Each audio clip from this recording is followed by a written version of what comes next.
Hello everyone, I'm Grandmaster Kevin Go and thank you for joining me today. And yeah, today we are very happy to have FIDE Master Lee Qing Aun doing what is to be the finale of the Young Master Simultaneous Exhibitions. I think these matches have been a huge success and we have gotten uh, a lot of support and encouraging words. But this shall be the last simultaneous for a while at least. And in May, we are going to have a few other interesting stuff coming up. But I think let's put all of that aside because today I have a guest with me and possibly one of the youngest chess streamers that you can see. He's I think 12-year-old. Are you 12, Zihan? Or Oh, 13? I'm 11. You're 11. I'm I'm 11. sorry. I'm sorry. Yeah, 11-year-old Go Zihan joining me in commentary today. So thank you very much for joining me, Zihan. Yeah. Hi. So I think Zihan appeared in an article today on the Straits Times, and the funny thing is that I think the journalist wrote that you're so young and you needed cushions to prop you out on the seats. In fact, maybe you now probably have a couple of cushions so that we could even see you on the webcam. So maybe you can introduce a little bit about yourself and let us know how you came into contact with chess and how has your experience been so far? Yeah. I'm Go Han. I'm 11 this year, and I'm currently in primary 5. I started playing chess at when I was 5 years old, I think, when my father introduced it to me. Um, he just basically showed me the game and asked if I was interested. And slowly he taught me like the moves of the queen and the basic principles of chess. And then after a while, I started getting better at chess, and I started beating my father by Scholar's Mate. Or like Scholar's Mate is like a 4 move mate, like it's a very beginner's mate in chess. As at that time I only knew how to do the Scholar's Mate. And then slowly after my father realized that I was interested in chess, he introduced the coach to me. His name is Coach Alan Kabe.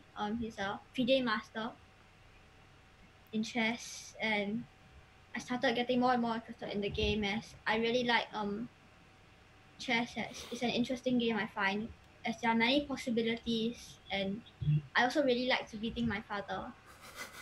So your father was your punching bag since you were a kid, Yeah, or what? So you took it out on him whenever he punishes you for something else, or how does that work? no, when I was very little, I like to play chess, and I kept on asking him to play as um I had no one else to play with, as I didn't even know that online chess was a thing at that point of time. So slowly I began to pick up more interest in chess, and I began going everywhere around the world to play chess, except the United States, as it's quite far away. So I sometimes I go to Europe when I've been to many countries. I've also been to Iran before to get my title, the candidate master title of mine. Wow, Iran Yeah, is kind of exotic, isn't it? Like which state of Iran? Did you go to Tehran or any other yeah, I went to Iran with Siddharth. Siddharth is also a very young, talented prodigy. I've been with him to many places. Mm-hmm. Like I've also been to his house quite a few times, and he's been to my house before. We are very good friends, and Siddharth is also a FIDE master. I see. Interesting. Like you pick up the game at 5. I know that. I think when I started learning, I was 10. So I think chess is just becoming more and more of a young man's game, and for instance, the world champion Magnus Carlsen, I think he's in his late 20s or early 30s, which is a far contrast as to how chess was typically perceived as, you know, a game for older folks, and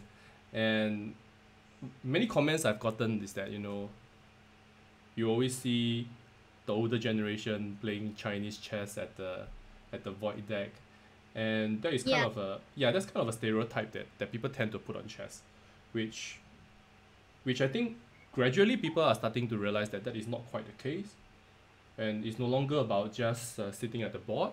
I read in the article that you also spoke about how important physical fitness is, and that you do Yeah. skipping in your room, or you do some kind of conditioning, and Yeah. and how does that work for you? It works well for me as it gets me psyched up for the game, and so that I won't get too lethargic or tired during the most probably 3 to 5 hour match. I think it's really important, especially for chess, as it's a very long game. Like most people think that physical fitness is only important for physical sports, but I feel that it's important for all kind of sports, as it's needed to keep my body fit. And one reason is so that I won't fall sick before the match, but another is so that I won't get tired or I won't have any like problems outlasting my opponent in the match. Yeah, actually a very valid point, and this aspect of physical fitness is kind of it's already kind of known since, I don't know, the 1980s or 1990s, when the professional GMs, they already know that physical fitness is kind of key.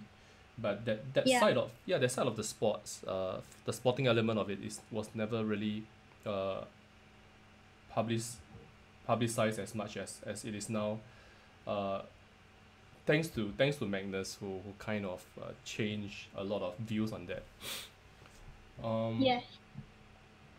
yeah, I think there are still many games. So the Simon has started, and we should also introduce FIDE Master Lee Qing Aun, who, if you have seen some of the posts that we have shared on social media, and on WhatsApp, that Qing Aun is kind of the initiator of the entire Young Master Simon series. At a time when the older folks like myself and the other team members, Mr. Junior Tay, Madeline Bixia, Miss Esther Ko, we're kind of getting a little bit overwhelmed with all the events, and Qing An with his friends step it up to a level that we never expected. So Yeah. that kind of came as a surprise, uh, to be honest, but in a pleasant way. So Qing An is, uh, you know, was named as the behind the scenes guy. He has actually done quite a lot of work in terms of coordination and managing a lot of these events, without anybody really realizing that he has spent a lot of his own time. So so he's also a very good player. He has Yeah. played in a couple of Olympiads, and Yes. and actually, yeah, there's a funny story to tell as to why I've labeled him. I don't know whether label is a good word, but we kind of have a nice nickname for him, which is the Hobbit, and that didn't come from me. It came from the former World Championship challenger, Nigel Short. And what happened was, back in 2014 at the Tromsø Olympiad, we were all queuing up, right, to get to the playing hall, and it was the first round. We were being paired against Papua New Guinea. So at the time, the first board, Grandmaster Zhang Zhong, was being rested, and Qing An was the reserve player, so he got to play in the first round. So while we were queuing up, Qing An and Jing Yao, that was 6 years ago. So I don't know, they are like 12, 13. Not, physically they are not the most imposing figures you could imagine. And then you Yeah. have this giant of a guy, Nigel Short, standing right in front of us. So he's something like, I don't know, 1.85 meters. He's a giant, both physically and as well as on the board. So he was talking to some friends. He turned around. He looked at the whole lot of us. He just looked down at Qing An and Jing Yao, who were, I don't know, obviously much smaller in physique. Then he had a laugh, and then he turned back and then he just muttered these few words like, I didn't know we have little hobbitses playing chess these days. So that kind of stuck. And I didn't quite hear what he said, and it was actually Qing An who sort of told us exactly and clearly what the exact words being used. So that nickname of the Hobbit sort of stuck ever since. Um, yeah, and and I think Nigel remembered this because I sort of asked him about this recently. Anyways, yeah, I think some of the games are well underway, and I think that yeah, let's look at the first game against Magical Rabbit. I think I already have the name list already for the teachers in the room and Yep, the player. yep, that's great. So maybe you can run through. Do you have any comments about this game? Yeah, I think not really because I think Bishop E6 was just most probably a blunder. Yep. Already, I think Just yeah. modify. On move 4 bishop c5 is kind of already a rare continuation. I think that if you want to play these systems with bishop c5, generally you start with b5 at some point. So for example here, yeah, let's go to the analysis. So bishop a5.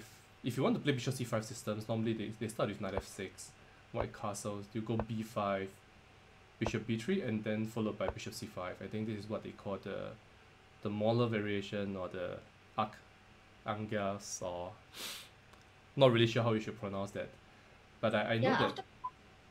I know that after 4 bishop a4, I think the main line is that some knight f6, bishop b7, heading to some like extremely complicated normal Roy the first positions.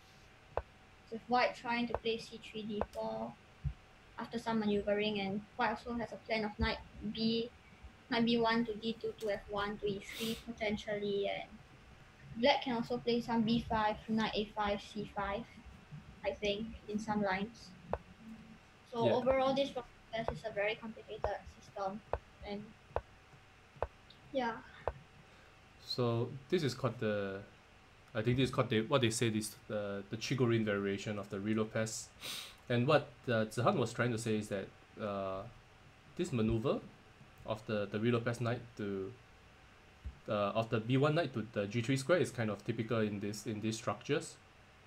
Yeah, and I think in Russia, they always say that you should, the first opening that you should learn is the Ruy Lopez, because of the richness of the resulting type of positions. Can be very educational in terms of understanding positional motifs and just deep strategic understanding of the position. So bishop c5 is also another line that is not quite as popular, but of course also very much mainstream. Yeah, but I think here is the point when you should probably go, I think, on move 6 instead of castles. White should, after d3 castles, actually I don't quite see anything stopping white from taking on c6 on move 7, and after dc6, knight takes e5, it just wins a pawn. Yeah. Well, I think maybe b5 might be okay. Black. Yeah, so instead of castles, I think black should have played b5. At b5, then castle should be okay. Yeah, or d6, or you start with d6 first, just in case you're afraid of some bishop g5 stuff. I don't know. And you can play h6 later. So so that's quite possible, of course. I think after d3 castles, c3 is probably like a blitz move. It's a Simul. You don't want to spend too much time on every move. So I think c3 is kind of a usual move in the Ruy Lopez, but pretty sure that if you had a bit more time, he would have taken on c6, followed by knight takes e5, just winning a pawn, and because the e4 pawn is protected. So, I mean, even coming back to the starting position after bishop b5, a6, one of the most fundamental tactical motifs of this line is that after bishop takes c6, d takes c6, knight takes e5, there's this move queen d4. And black just takes on e4, he has the bishop pair, very comfortable position. Yes, but I think bishop c5 line is not that popular here is because almost always in these positions, white tries to play c3, d4 at some point, and the bishop on c5 just loses a tempo, and he's gonna get attacked. like after d4. So I think bishop e7. I think that's why bishop e7 is more popular in this case. In this case, Yeah, yeah, I tend to agree. There's the resulting positions tend to be very very sharp. So I think the most uh, kind of standard way of getting to the bishop c5 lines is in this particular move order after move 5 b5 bishop b3 bishop c5 white goes c3 or it could be rook e1, let's say black goes castles, white goes c3 yeah, d6 d4 bishop b6 a4 and and and something like this. I It's quite possible that I've gotten the move orders wrong because I'm not a big expert. Maybe it's yeah, yeah, there's h3, there's bishop g4 bishop e3. Yeah, but these lines tend to be very sharp. Anyways, in this game after c3 d6 h3 bishop e6, yeah, what happened here? Like, what do you think? uh why do you think black made kind of this sort of errors? uh one and possible one I think is that because after c3, after white takes c3, black was most probably expecting d4 immediately, but after awaiting moves like h3, he or she just completely forgot about it and then just played bishop e6, thinking that she could play b5 or d5 in the next move, but forgot that d5 in this move wins the whole piece. As again, like the c5 bishop's attack, for example, if the bishop was on e7, this kind of tactic would not have happened. But still, I think bishop e6. In this case, black should always be aware of white playing d4 at any moment, as it's always a critical move. right, so you think that h3 is like a crafty move, sort Yeah, of delaying this d3 d4, and normally they like, I think Nimzovich was the first chess player to say this, that the threat is stronger than its execution, and I think it kind of was very clear in this game. After bishop e6, this was a blunder, and white goes d4 followed by d5, d4. winning a piece. Yeah, e takes d4, and then I think knight takes, after, yeah, knight takes yeah, so d5. it loses another piece as maybe she moves that the flock still continues as the queen on d1 still protects the pawn on d5 and black cannot take on d5 with his bishop. Yeah, so d4 to d5, I think, what do they call this? A fork? Or I don't know. I think the double attack or a fork. I think forks are most commonly used for knights, but I think it's fork is like generally for knights, but double attack can be used for any piece. Mm-hmm. Yeah, so now white is going to win two pieces. And pretty much the game is over. You don't expect a player like Qing An to slip up from this here on. Yeah. Yeah, and now this is another. So this is a knight fork, like you mentioned earlier, yeah. Yes. Bishop takes h7 is a very nice trick. Even declining this will not be any good, I guess. So it doesn't really matter. As the game is already over. So after bishop takes h7, king takes h7, knight g5, black's king and queen are attacked, and he has to lose the queen. So after this position, the game is just basically over, as I don't expect Xing'an to bundle a whole queen straight. Maybe it might be a mouse lit, but that's quite rare. So let's see the rest of the game. Yeah, we expect this game not to last very long. What is a whole queen up? So Yeah, Xing'an actually won another piece, and yeah, it's going to be mate, I think, in a few more moves. yeah. So let's take a look at the other games. So that's the game against Magical Rabbit. Any games that interest you at this point? Oh, I think wait against. Wait, I think wait. My thing was lagging a bit. I think. It moved forward quite a bit. Like, please let me look through the other games first to see what happened for a while.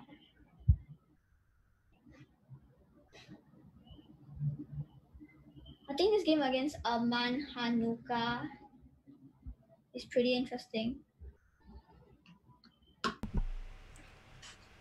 That's the fourth game, yeah? Yeah, Let's take a I look. think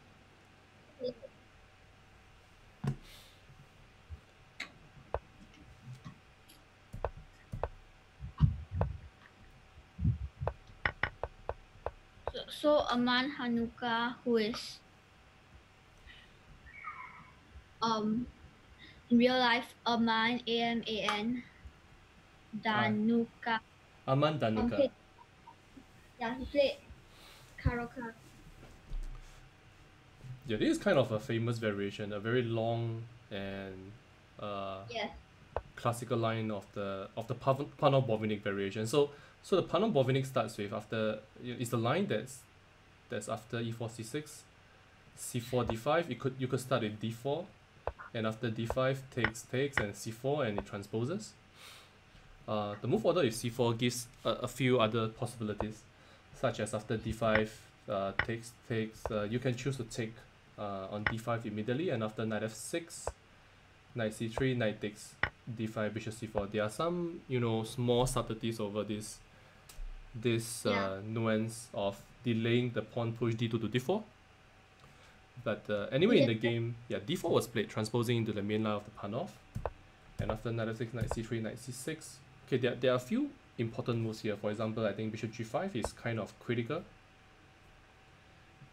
And after dc4, d5, the knight e5, I think defending the c4 pawn. White goes queen to d4, and I think the move h6 is quite important.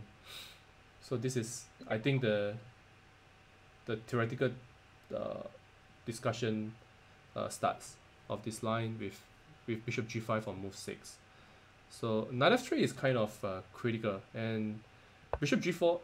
Black goes for the most classical way to defend against this setup with two knights and the isolated queen's pawn.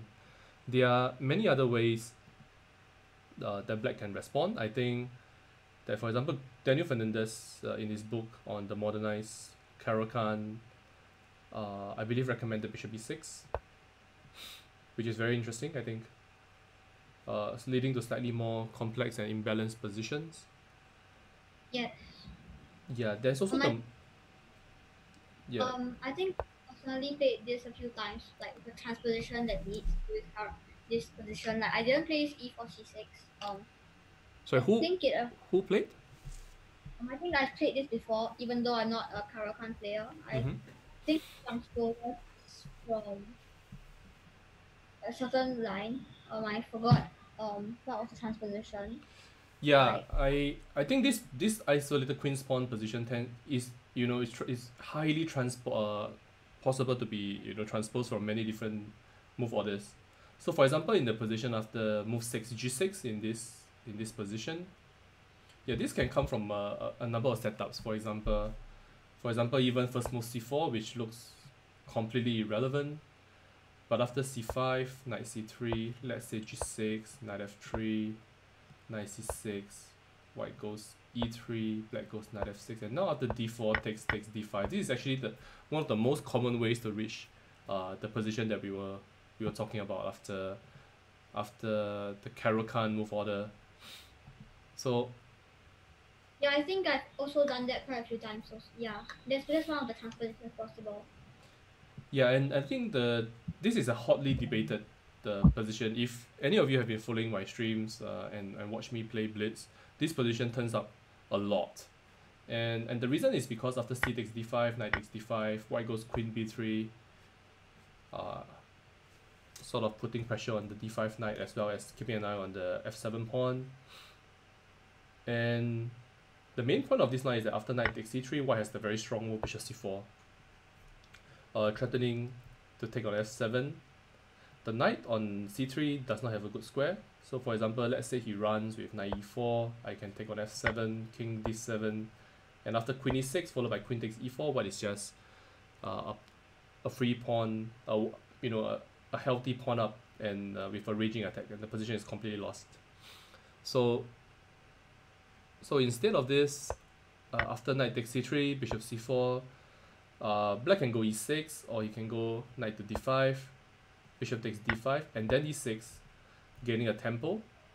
White typically takes on c6, and after bc6, castles, and now queen d5. And this is sort of like the starting position of this entire variation.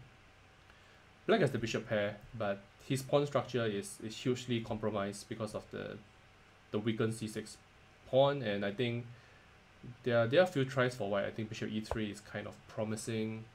I think queen e3 is also interesting. So this position is considered to be quite dangerous for black.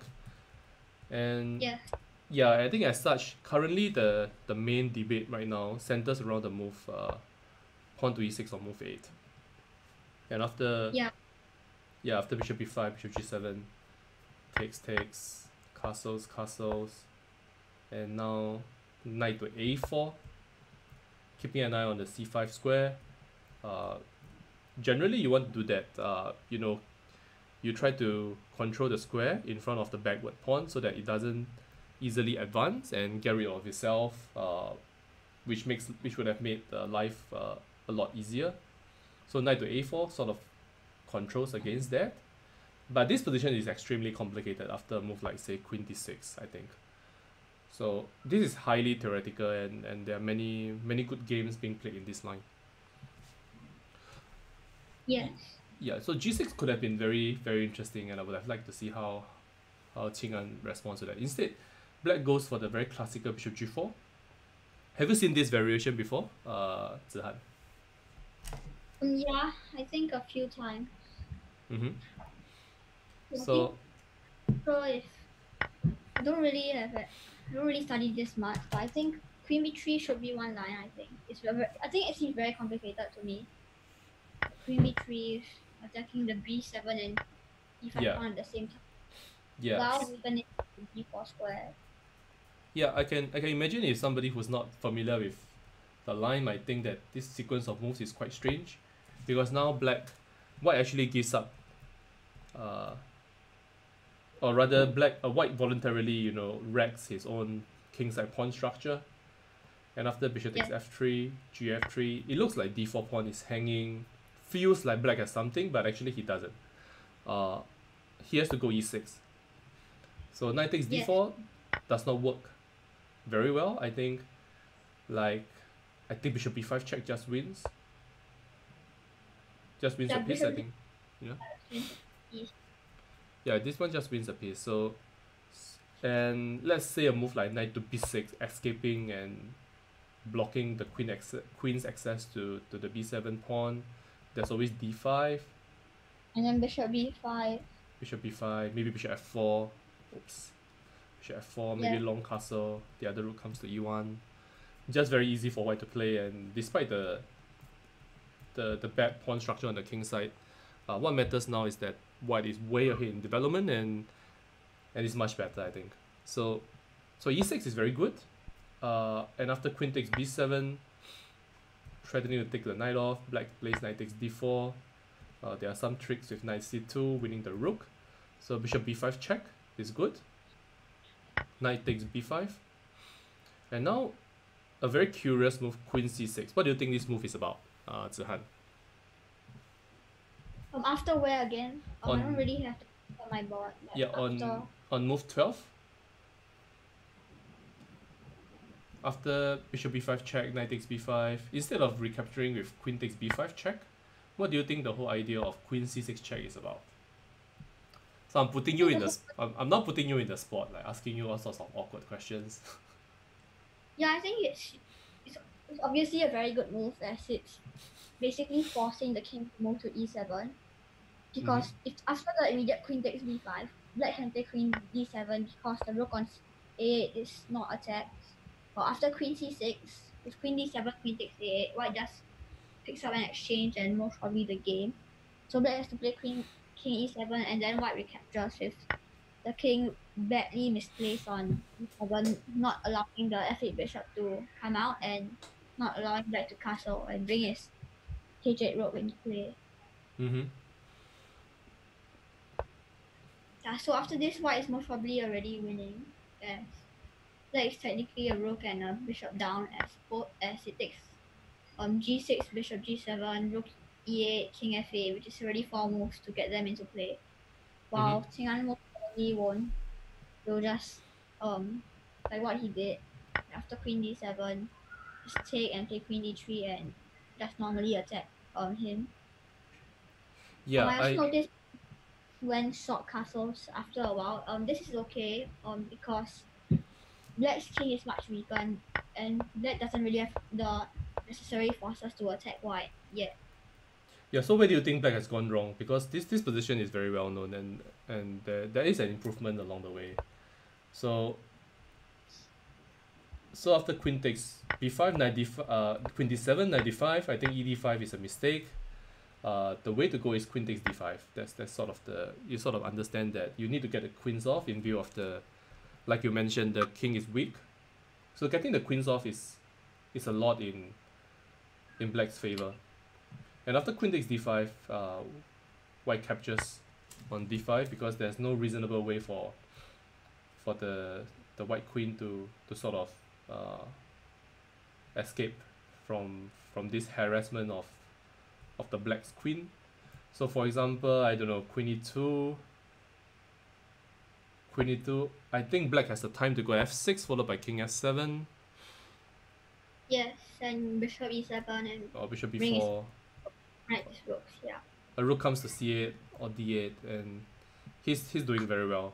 So the only way to give some problems for black is to take on d5, queen d5, e d5, bishop e3, and then this is a very complicated ending. I think in terms of the theoretical status of this is that both sides are doing very well. I think it's sort of like most games end in a draw, but white can sort of press a little bit.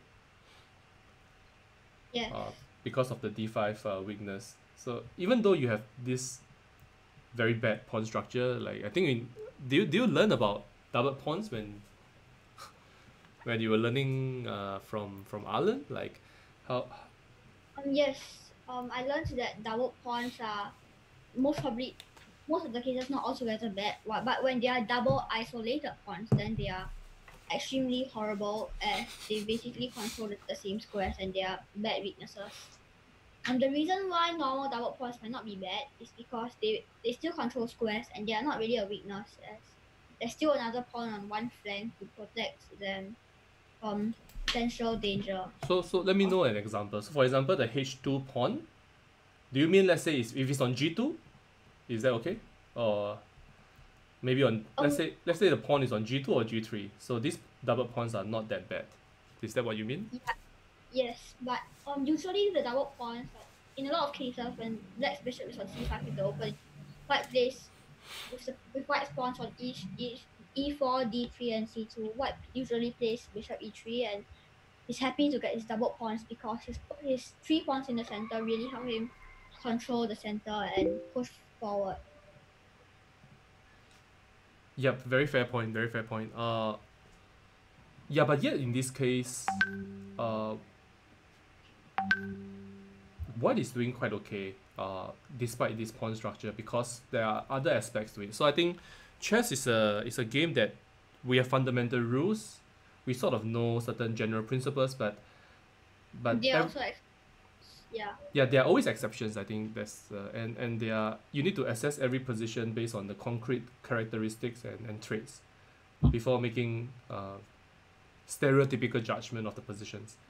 So so I think what happened was after knight d5, e d5, queen d3. Now the white keeps his queen and the king. I mean, I don't want to say that black is in trouble because I don't know, queen f6 could be good, getting out of the way with king f7. I don't really see I don't see too many problems with black actually. After f6, king f7, it takes 2 moves, but white needs to get his king out as well. Yes. So let's say castles. I don't know about castle short, or maybe bishop e3 for example. King f7. I don't know. This position actually does not look not that great for white. Yeah. So maybe after e d5, maybe it makes sense to just take on take on d7. It might just be the easiest. For example, after king d7, you go bishop e3, and then you do the same stuff that we mentioned. We try to play king e2, the rook comes to d1, and then we hope that these two pawns and these two pawns against the a7 pawn on the queen side would be in white's favor. Eventually, I can create a pass pawn on the queen side. Yeah. Yeah, this is very complicated, but I think black sort of lost his way with rook e8, right? And after castles, I think black went the wrong way with his king. I think black should go to the king side where he has more pawn shelter for the king instead of the queen side. So the black king should be on f7, yeah, because so because you have all these pawns and pieces, there's a bishop here, whereas the king on d8 is just very naked now. Yes. Yeah, after rook d1, in fact, I think black's already in quite serious trouble. Bishop d6, queen d5. Yeah, maybe rook to e5. What do you think?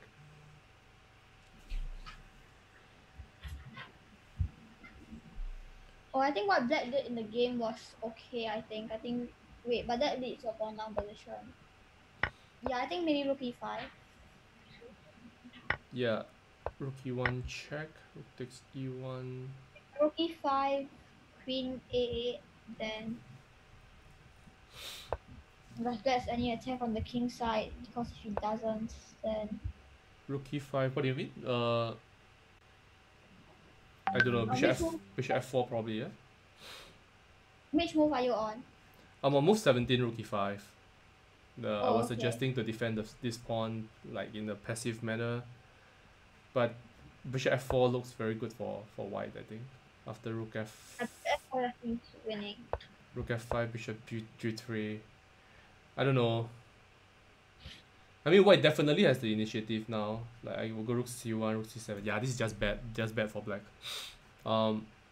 Yeah, bishop d6 is quite interesting. After queen takes d5, rook e1 check. Okay.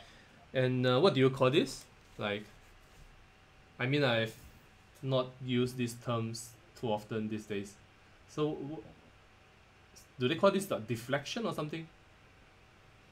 Yeah, I think it's something like deflection. Yeah. And after rook takes e1, bishop h2, this discover attack, yeah? Queen on d7 now captures because the piece that was in between the queens was removed and give check. So the white queen is not able to escape. King h2, queen takes d5, and now rook d1, very nice move. Very, very nice move. And the point is after queen takes d1, there's bishop g5 check, another discover attack. So this game there's a lot of tactical motives. Yes. Personally, I wonder if Qing An saw this whole rook e1 after rook e1, bishop h2, king h2, queen d5, rook d1 thing, or did he just miss this rook e1 altogether and then only after queen takes d5 found rook d1? Yeah, it's a very, very fair point. I think after queen d5, rook e1, yeah, I think at this point he sort of understands after rook takes e1 there was bishop h2, and he calculated this tactic after rook d1. I'm pretty sure that he saw the resulting trick of rook d1 on move 21, but as to whether he has missed rook e1 check, that's a bit more unclear. My conjecture is that he has seen this. I believe he saw this because I think he's a very tactically inclined player himself. So I'll be very, very surprised if he missed this move, which is sort of staring in your face. Yeah, what do you think? We can have a bet. Like if you think that he missed rook e1, we will ask him later.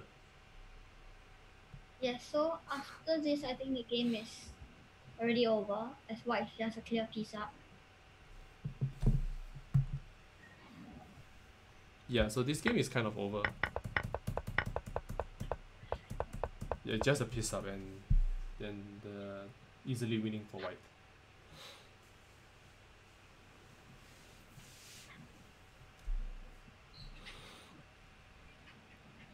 So let's take a look. Oh, Qing Aun is destroying the field. Like he has 9 wins now, yeah, follow. and we see that there are a few mates like Queen E7, Queen, for example, against Shadow something. Let's just take a look at the names.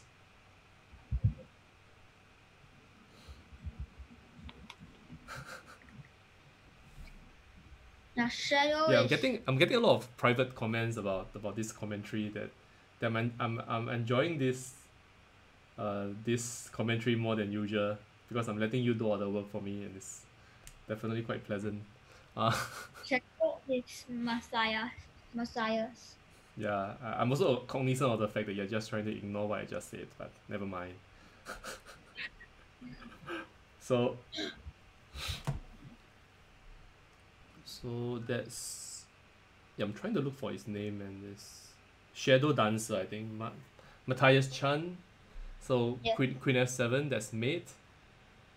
We'll take a look at the game. Let's quickly on the large screen. Let's look at all the other games. I think against Amos Lee, there's a mate arriving with Queen G7, and then against Crystal Lee, yeah, Qing Aun is just brutalizing the field. Like I don't know what happened to him today. Yeah. Against Magical Rabbit, that was mate with Rook H5, King is so. Against Madaf Agawa, I think I'm not sure whether I pronounced this correctly. Made on E7 square. Against Rosie 238. Against Rosie 238, yeah, just many pieces up and finishing with pawn b3. That's a nice king hunt over there. Yeah. That's Rosemary, I think. Then Yes. Against Gong Kai T Gong Kai, I see that Qing Aun went for an exchange sacrifice, which seems to completely work. so that's against, sorry, which game are you referring to? Gong Kai T, like Qi Gong Kai. T Geng Kai. Okay, so that's, shall we take a look at that one? I think that game looks crushing as well. That's going to be made on G7. Yeah, one thing to note is that Qing Aun is way ahead on the clock.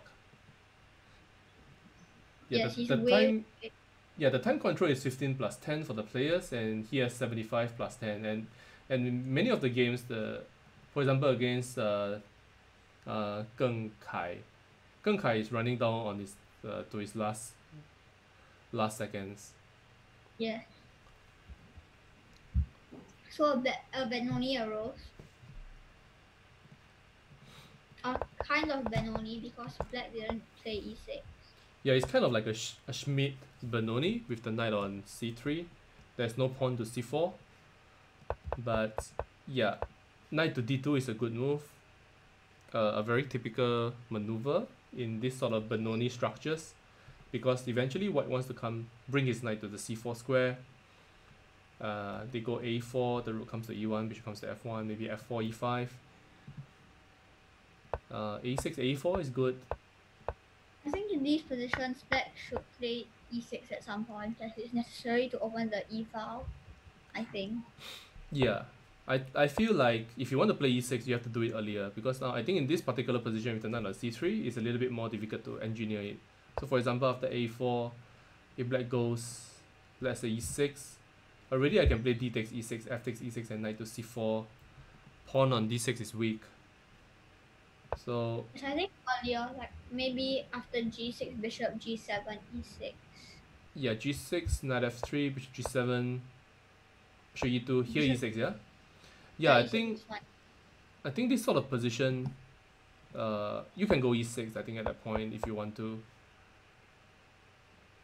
Let's say instead of castle, let's say I'll move 6. Let's say you go e6, I go castles, ed5, ed5, ed5, and yeah, this position tend to be a little bit better for white. I go knight d2, knight c4 as usual, rook to e1, and the point is that instead of having a target in the usual Bernoulli structures with the pawn on e4. Now there's no target on the e4 square. So for Yeah. example, after d4, knight f6, this is the usual Bernoulli setup.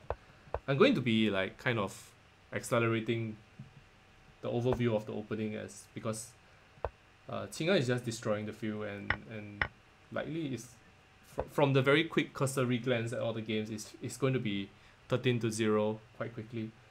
But Black just yeah. just quickly talking about let's say this position. Yeah, Black might be an early loss. Like it just seems hard for him to do anything.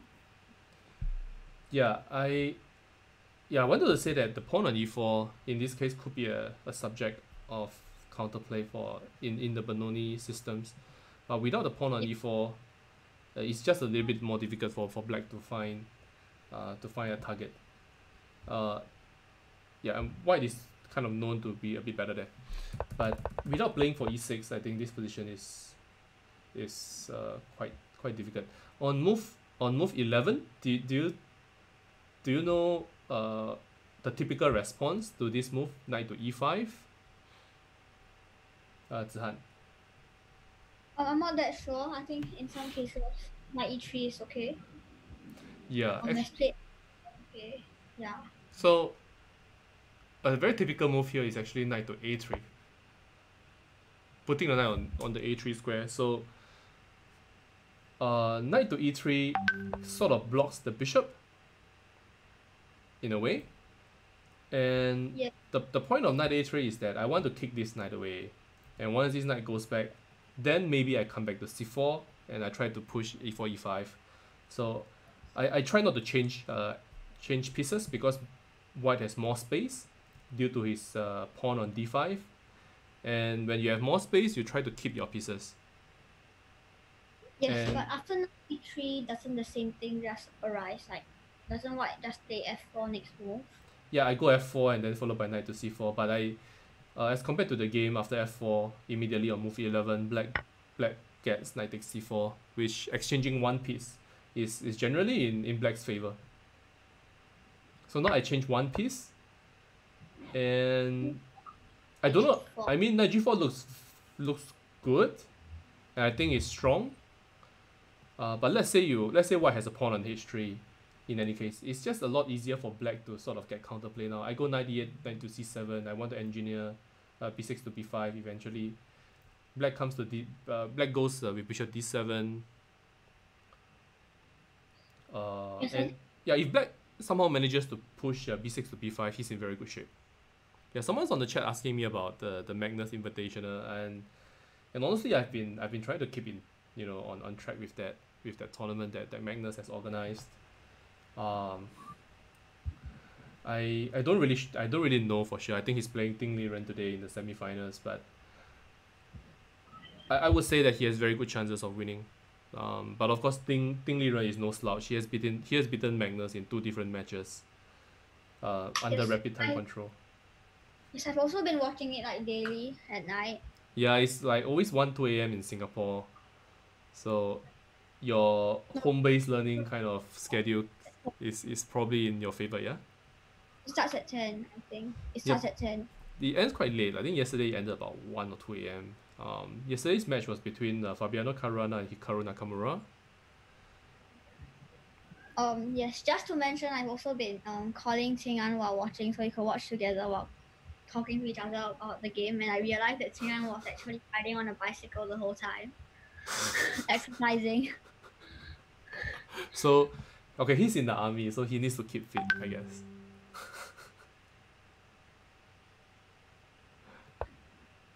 Yeah, so that's a slight digression. Am I a friend to Ting Liren? No, I'm not a friend. At least I'm not a personal friend. I know him, we say hi to each other, but it's not like I have his WeChat account or, we don't chat often. But we have played like soccer together. I wouldn't say that, I mean, he knows of me, that's for sure. But we are not close or close friends or anything like that. So yeah, in the game, let's come back to the game after move 13 h3. Sacrificed. Yeah, I see an exchange sacrifice here. or maybe he didn't have too much of a choice. But He really should have had like BF3 might yeah, be okay. 92 was played. I I don't know. I think this position objectively, I think black is has to be fine here. I don't see the attack being that serious, to be completely honest with you. Yeah, after Yeah. I don't know about 92. I feel like just e6.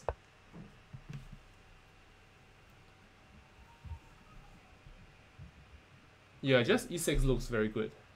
I don't know. Okay, I have some sneaky ideas of playing c3 g3 and then trapping the f2 bishop with king to g2. I just don't see it work. Like, I don't feel that it's all that serious. Maybe bishop h4. Bishop h4 was played, and after e5, with the idea of playing g3, trapping the bishop. I think d takes e is bad. I think black can just not capture and just wait, or maybe bishop d7 preparing d5 should Yeah, be but okay. yeah, but that's G g3. I trap your bishop. I think that's why he panicked. g3 traps maybe the h4 bishop, I think. yeah. Yeah, not Maybe really the sure like how black should defend this actually. Not maybe the so. compensation is actually sufficient. Yeah, it's quite possible. It's possible, I think. Yeah, 92 is a crafty little move. Like just trying, I want to trap your bishop. There's another way of playing which I don't quite like, but maybe just bishop d4.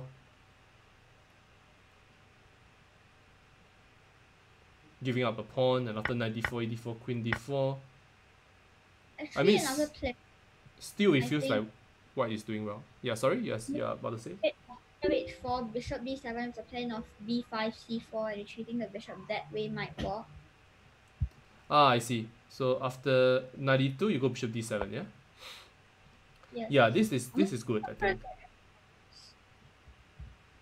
I think this could be good because you do really need to find counterplay, and at the same time you want to open up the diagonal for the bishop to sort of escape. And so let's say, for example, let's go g3. I want to go c3 king g2 as mentioned. This does not quite work now because of b5. Yes. Bishop I think it's just a a2. waste of Yeah, and now c4, and now this bishop comes back to c5. Yeah, I think bishop d7 is a good spot. I will argue that it's actually quite forced because you really need to find an escape route for the dark square bishop. And this also tries to initiate a trade of rocks, which is useful, I think, in such cases. Mm-hmm. When you try to get down into less material, like if you manage to trade all your pieces except for the exchange, this would be surely winning for black. So is that how you normally convert your technique? Like let's say you're ahead in material, do you generally try to exchange pieces? Yeah, sometimes I do, as that's one of the simplest ways, especially when it's a big material and your opponent doesn't have counterplay.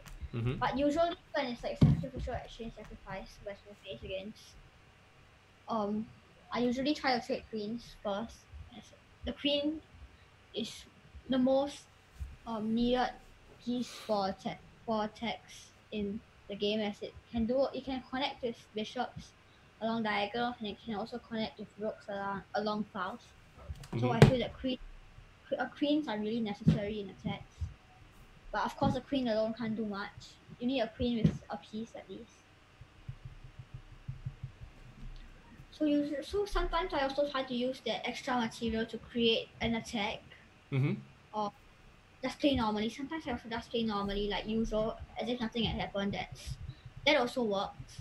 I feel like going for normal plan, like just pushing our own majority or pushing our own agenda, as people call it, should also work. Yeah, I kind of I kind of understand what you're saying, and I think that I remember that this Grandmaster Wang Yue actually once said this to his students. I kind of gate crashed one of his online lessons before. And he's of the view that if you're material up, you should just trade down pieces and look for the easiest way to simplify into a winning ending. And he kind of made a very strong point to his students that the objective of the game, of playing a chess game, is to win. It's a bonus if you could win in the most aesthetic fashion, but basically if you could simplify matters, you trade down to an ending and then you are material up. It's just the easiest way to convert and without much risk. I think let's quickly go through the game. Qing An actually has won all his games, I think. No, he drew one. He drew one, yeah. So we'll take a look at that one. So this one looks like a dashing attack. Okay, knight f6 and just wins the queen and the game is over. Okay, I'll probably be inviting Qing An on the chat. So Zhan, you can stay on the line for a while. Maybe if you have some questions for Qing An, you can ask him as well. So final score is 12.5 to half. That's a dominating, I think the most dominant performance so far, because all the games are over within an hour. Yeah, I'm going to be inviting Qing An to the show very soon. Let me just find the link to send him.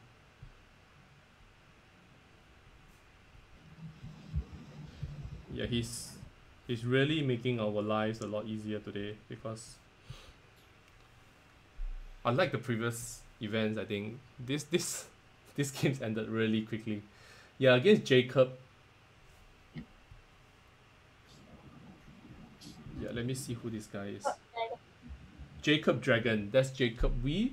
That's a very nice mate. Knight on f7, knight on g7. Queen on h3. Yeah, very nice final position. Knight on f7 mate, 24 moves. Boom.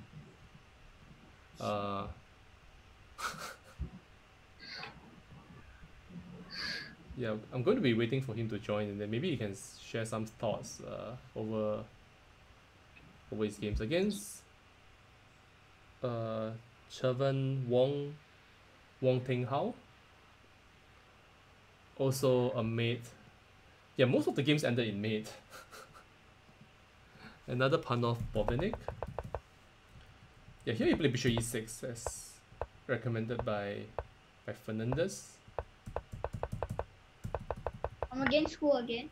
Chevan Wong. I think that's on the second row. Yeah, look at this pass pawns. Look at the pass pawn on c6, and then the knights on b5 and c3.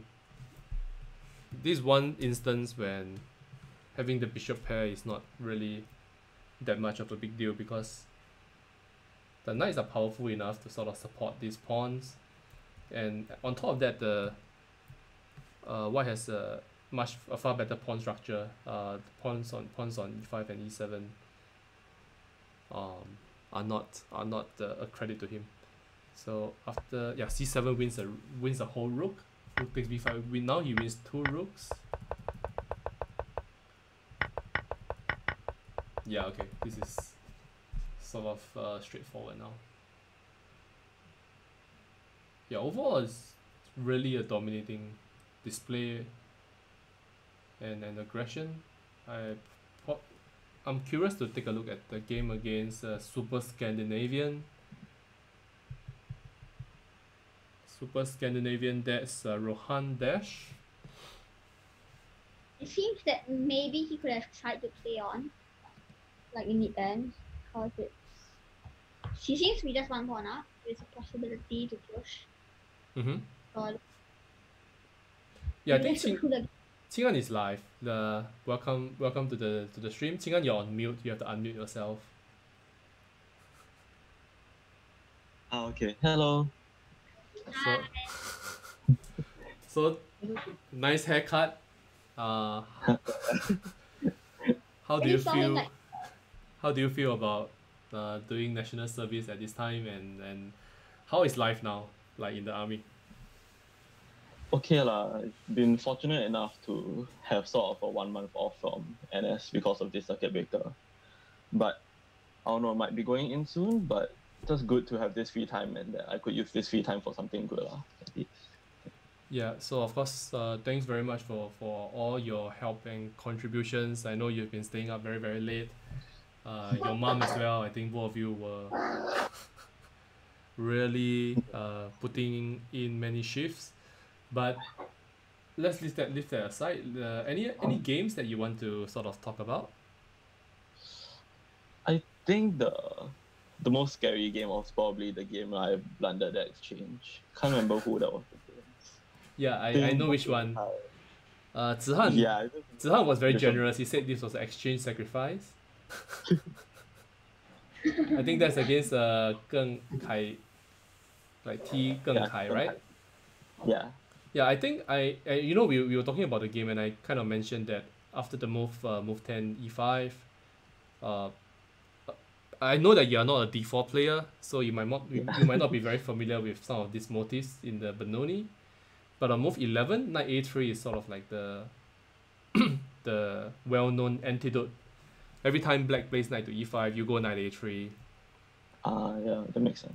You push f4, kick the knight back, and then you at a good time you move the a3 knight back to c4. The a3 knight also serves a secondary purpose in terms of it defends against any b6 b5. So even further reinforcing white's control over the b5 square. Now you have a4 pawn, a3 knight, c3 knight, bishop on e2.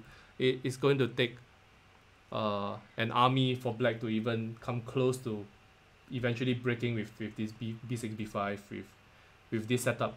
The knight on a3 and c3, it looks very strange. I think the saying they say is that a knight on the rim is dim. Yeah. You nearly move the knight off the whole chessboard, right? Nearly off the board, but in this case, concretely, it serves a very good purpose. So let's jump to the position after knight e2. What do you think about this position? Do you think like you have good counterplay, or good compensation, or what are your thoughts here? As in, immediately I felt if he played precisely, I probably shouldn't have much counterplay. Sorry, but the way he played it, on move 16, yeah? Yeah, like after knight e2, I thought if he played precisely, if maybe some bishop d7 with b5 ideas. Yeah, this was probably I have nothing. Yeah, this was what Zihan suggested, like bishop b7 followed by b5, and then the f2 bishop gets to escape, yeah? Yeah. Mm-hmm. Yeah, but after bishop h4, you found h4, I start to have some play, I think.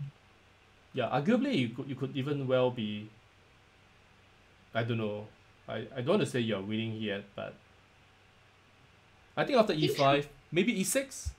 What do you think? Yeah, probably. As in the way he played it, takes e6 is probably just bad. But yeah, because now the dark squares are weak. You have a very strong pawn on d6 as well. Yeah, so maybe 17 e6 is the way to go. Yeah, let's see what the online engine says. I'm just curious to know what's the evaluation. I feel like white probably has good compensation. Knight c3 maybe now. Maybe knight to c3 to e4. Yeah, he's giving it after e6. He's saying that black is just winning. Yeah. Which is not surprising because the engine is able to defend well. Bishop d7 or move 16 is the top choice. And e6 is the strongest move after 17 e5. And after de5, fe5 is no longer that clear. But yeah, position was quite scary.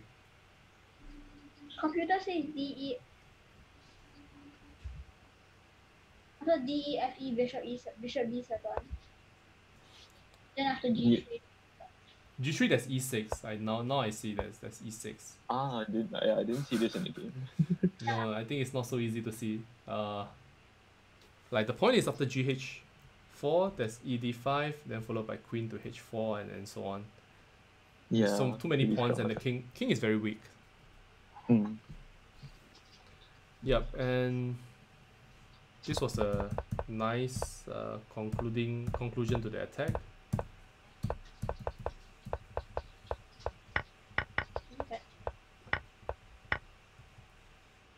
King h2 is nice. Just making sure there are no tricks, no more checks. Of course, you could play king g2, you could play king g1. Yeah, not much difference, but Yeah, but this is just mate. Yeah, let's take a look at a couple of other games. There's Yeah, Qing Aun wanted to ask you about the game against Aman Hanuka, I think. oh that game. Oh, he was playing so fast opening. It was quite scary. Like, he had like 15 I- minutes. Yeah, I just thought it was some like theory, but then after a while it just felt. Oh, I think not this game. not this one. Yeah, this. Let's go back. I wanted to ask you if you saw rook e1. Oh yeah, I saw rook e1. Yeah. So I was right. So we're having a bet. But unfortunately, we haven't decided what the forfeit is. But that's bad for Zihan. Of course, now he lost, and I have the. Oh, it's the hunter. No game for Qing Aun. Gulaku. So it's too late. I think you have lost. I'm going to cheat and insist that you have lost, and then I'm going to make you do some forfeit, live maybe. New game for Qing Aun. Wait. I said Qing Aun saw rook e1. The Hobbit. No, but he already knew his nickname, and I wasn't the one who gave him the nickname, and Qing Aun was the one who admitted to it. So Yeah. And the name is Gulakus. I think. Bulakush, what's that? Oh, I think Zihan should explain that one. No, you should explain it. Okay, never Oh no, mind. he calls me like, yeah. Never mind. Private joke, yeah. So after this position was the one. Yeah, rook e1 was queen takes d5 is extremely good calculation, I think. I mean, probably rook e6 was in order. Yeah, but rook e6, maybe bishop f4. Bishop f4, and then white has to be winning, right? King e7. Seems to be winning at least. Yeah, it feels Yeah, like it looks like there has to be something. Maybe even queen g5. Okay, never mind. queen g5 I considered. But queen g5, maybe king e6. You mean king e8, yeah? Move 19, king e7, move 19.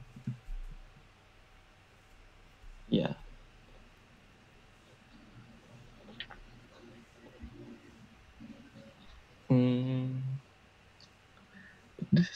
There has to be something here.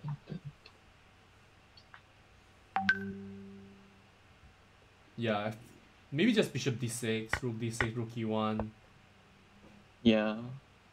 and then there's rook e6 though. Still not.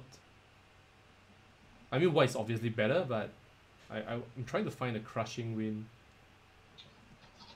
Would be amazing if this is not just winning for white. For white. Yeah.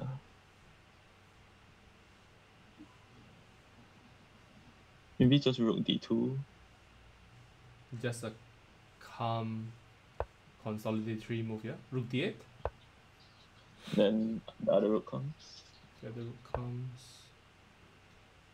And then just trading down and win with the extra pawn. Yeah. Yeah, this could actually be the easiest way to win. Once you trade down all pieces to a pawn ending, it's just winning. Because you can easily create a pass pawn as a distraction, and then you bring your king to the e4 square, and you infiltrate quite quickly. Yeah, but I feel like rook e6 is the only move, because rook e1 maybe he got I think he got excited with this, and then the excitement disappeared after rook d1. Yeah. And the point is everything comes with check, because after bishop g5 check f6, rook takes d1 comes with check, so that was that's certainly not in his favor. Yeah, and then this is winning.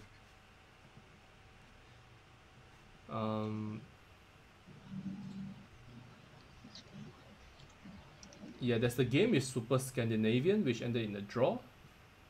Oh yeah, that one. Yeah. What happened in the game? Actually, oh no, he played quite well throughout the game. I was probably significantly worse at some point, but I managed to wiggle out a bit. Even in the end position, he probably could play on, although it's likely just a draw. He surely could have played on. Yeah, I mean this D3 line, I'm pretty sure I've played it myself. But I cannot remember how exactly this line is supposed to be played. I think you go knight e2, knight g3, f4, something like that, right? Like you push your Yeah, it's supposed to be something. I couldn't remember either. Yeah, I guess maybe here on move 8 you go knight g3. I think this is the way to play this position. Yeah. This is your another of...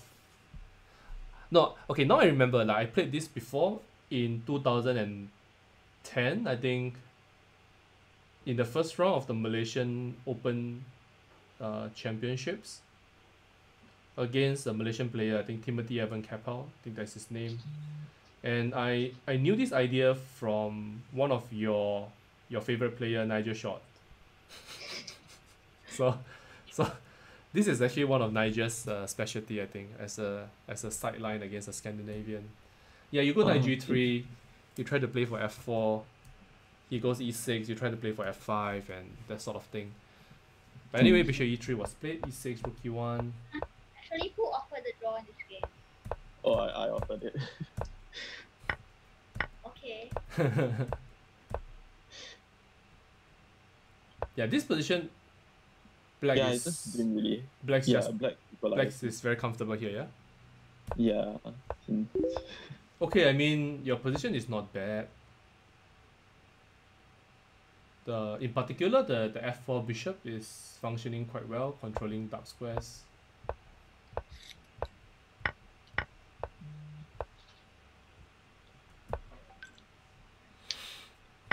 Oh wait, but now you lost a pawn.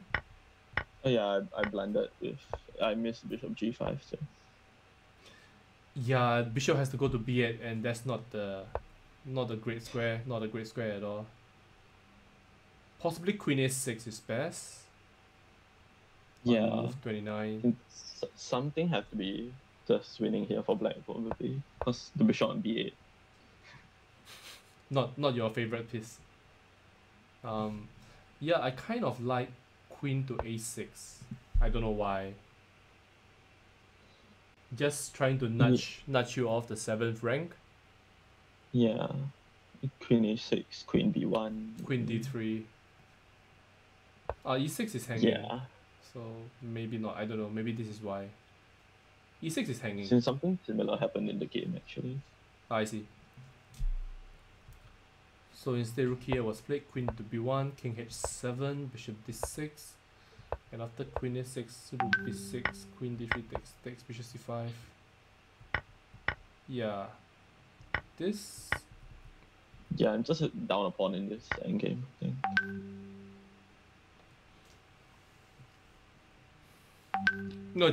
No, wait. What happens after bishop e3? Don't you just lose? Oh. I did. Yeah, bishop e3 just wins on the spot on move 35, yeah? Yeah. Oops. So rook b6 was a blunder, I guess. Like, you could take with the rook, the other rook. And then after takes, what happens after this? Bishop e3, you have king f1. Excuse me. Yeah, king f1. And if bishop... Oh, I realized I had king e2. King e2, bishop d4, king e2. And this should be... This happened in the game, I think. Yeah, this should be drawn. I think after bishop takes c5, king takes d3, bishop takes a3, this is drawn. And should be quite an easy draw. Basically, I bring my bishop to anywhere really, but let's say I bring my bishop to h6 and you just have no ideas. You have no idea to penetrate. Yeah. I mean, I'm trying to see if there's Zug Zhuang. Okay, so let's see the game. The game is this actually happened, yeah? So I'm Yeah, trying to except figure I out whether knew this is... King E2. Yeah, king e2, bishop c5, king d3, bishop a3. Basically, you go... Okay, you can put bishop on e5, put pawn on g5, king on g6, I guess. Yeah, but this likely to be a draw. Don't really see a breakthrough. I mean, okay, there are some chances. Like, if I can bring my rook, like here, I try to attack your pawn. So the point is there zook zhuang in this position? If there's no zook zhuang, then it's a draw. So Yeah. I'm guessing with the pawn on g5, bishop on h6, the king comes to g6 and h7. No, but this is very dangerous because now your bishop is out of squares. So I'm not sure actually, because the white is definitely the one trying. I'll bring my king towards but g7. Maybe black can just set up with like f5, bishop f6. Yeah, f5, bishop f6 is probably the way to go. And then you just keep your bishop on the long diagonal. Yeah. And then when the rook is on, let's say rook on e6, the king comes to f7, attacking g6, you put a bishop on f6. Like, Yeah. come here. And then this king just keeps walking up and down. Should be drawn. Yeah, but instead I think you missed it, and yeah, you didn't. Yeah, after rook bd6, takes. Yeah, I mean obviously black is going to be a bit better, but for all intents and purposes, this should be quite easily drawn. Yeah. Yeah. So thank you very much for this. And do you have anything? You have some parting words for everyone. So as you can see on the screen now, but do you have anything that you want to share with all the viewers? I think just to reiterate what's already written there, but mainly just to say a big thank you to everyone who has supported this initiative in one way or another. Especially for this Simal, I think a lot of work needed to go into it in the background as well, from like Auntie Esther, Uncle Junior, and from all the Simal hosts as well for coordinating everything. And it was not just work behind the scenes by me and my mother alone, but it was the whole group effort. I would like to say that. Yeah, I think it's definitely great effort, I think, on your side as well. I think Zihan, who is here with us, he also had an exhibition himself. I think Yeah. I think the families who work with Lakeside Family Services are extremely grateful to all your contributions. But this is not the end. We are going to have many more exciting events coming up, especially in the month of May. I think many people who subscribe to Straits Times should know by now that circuit breaker measures are going to be loosening after mid of May. I think there's going to be some loosening of the circuit breaker measures. I think I can get a haircut from the 12th of May. Qing Aun, you don't have to worry about haircuts for now. Yeah. But our events continue. Tomorrow we have a very exciting event, and do you want to share a little bit about what's going to happen tomorrow? Yeah, tomorrow will be the match between Singapore and Kazakhstan, and it'll be an age group battle.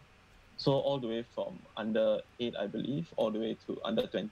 Yeah, under 12. Wait, under 12 to under 20, Yeah. sorry. Yeah, from under 12 to under 20. I think it'll be a really exciting match, especially to measure up and see how we fare against Kazakhstan. And I think there should be a live stream for that, right? Yeah, we are going to do this live at 4 p.m. Singapore time. That's for the men's section from under 12 all the way to under 20. Zihan himself is playing the under 12 section. Leading the team will be International Master Tin Jing Yao, the current Singapore national champion, and also I think he's serving national service. Is he botak as well? I think he is, right? I think more hair than me, but yeah. Okay, he's leading the team, and so he's serving the nation in more than one ways at this point. So that's going to happen tomorrow at 4 p.m. Singapore time. That's for the men's section. The women's section will start at about 5:30. We are going to stream this at different timings. And joining me in commentary will be the number one player of Kazakhstan, Super Grandmaster Rinat Jamabayev. He's a world-class player. He's in the top 100 at this point. To put things into context, my rating is 2501. He's 2654. He's 150 over points higher rated than myself. So we are talking about a completely different level of expertise. And if you have any questions for Rinat, please feel free to share this with me privately, and I will, or you can type these questions out on chat tomorrow, and he'll be very happy to share his own experience as to how he became a world-class player. As I knew him since I think 2016, and he's extremely competitive. So I'm pretty sure he's going to share some of his own personal stories and his own experience, his own attitude to chess, and I'm sure people will learn a lot from him tomorrow. But yeah, Singapore versus Kazakhstan happens tomorrow. We have other plans coming up for other matches which I will not disclose, but there are some exciting plans that we have set up, possibly at the end of May, and that's currently in the works. And yeah, just before we go, I'm just going to point out that on the top left hand corner of the screen, you can see that we have raised to date over 45,000 Singapore dollars for the charity, and all this money will go to Lakeside Family Services, who help struggling families amidst the coronavirus pandemic. So thank you to all the donors on behalf of Lakeside Family Services and the Chess Against COVID team. Thank you for all your contribution and generous support. Your encouraging words keep us going. They keep us motivated, and we really enjoy doing this for you and for the chess community, and I hope that we continue to do so for the next 1 month. Thank you to my co-commentators, Zihan. Any parting words for all your fans? Thank you, Uncle Wei Ming, and all the other organizers. All the uncles. All the organizers, including Uncle Junior, Qing An, Auntie Esther, Auntie Pexia, and all the Simon masters and friends for organizing this summit. I really appreciate it, and thanks for having me. Thank you very much, Zihan. And thank you, Qing An, as well. Okay, thank you. Yeah, thank you to everybody for tuning in, and I'll see you tomorrow, 4 p.m. Singapore time. And have a very good Saturday afternoon. Bye, everybody.